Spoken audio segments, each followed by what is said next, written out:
Tonight, Brooks County ISD is back in the classroom after colder temperatures delayed their start this week. But another South Texas district is closing down for the week.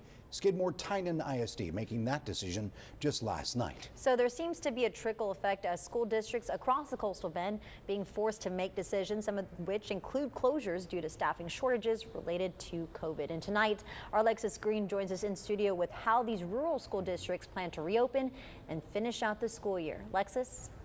Thank you, Leslie and Rudy. The districts I spoke to today say the decision to delay and close schools is not an easy one.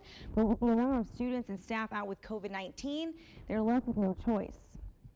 First of all, it was made very, very reluctantly and only after we exhausted every option that we could think of. It's not something that that anybody wanted to do.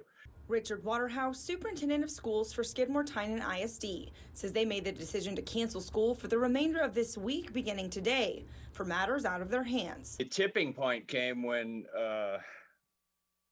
we no longer had the staff available to service our students, to take care of them and to educate them. There is currently 22 members of staff out with COVID and 141 students.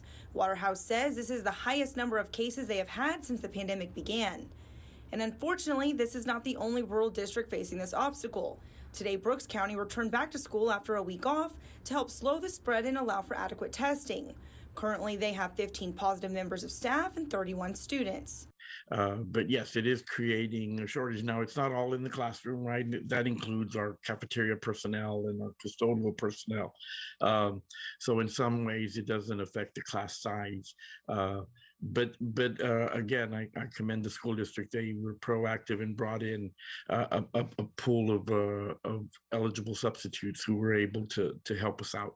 Both school districts are rural and competing against each other as well as other districts nearby when it comes to calling in for backup, but they are exploring options with finding substitutes. We're hoping that after this break and the fair that we can get back to bringing kids in.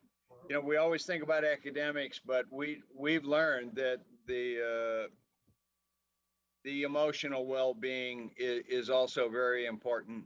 Dr. Nancy Vera, president of our local American Federation of Teachers chapter, says she supports these districts' decisions to close schools in order to protect educators and students during this crisis. Business, it is not business as usual. And unless we acknowledge that and try to do things differently, we're going to see a major decline in the quality of education, not only here in Corpus Christi, but across the state. Brooks County ISD says they will have to make up those minutes lost from their closure, while Skidmore has these days built in. And Leslie and Rudy, Skidmore ISD says despite the closure, they still are offering their students a breakfast and lunch combination. All they have to do is drive up to the cafeteria. We'll have those details on our website on KHFLiveTV.com. Back to you guys. Alexis, thanks a lot.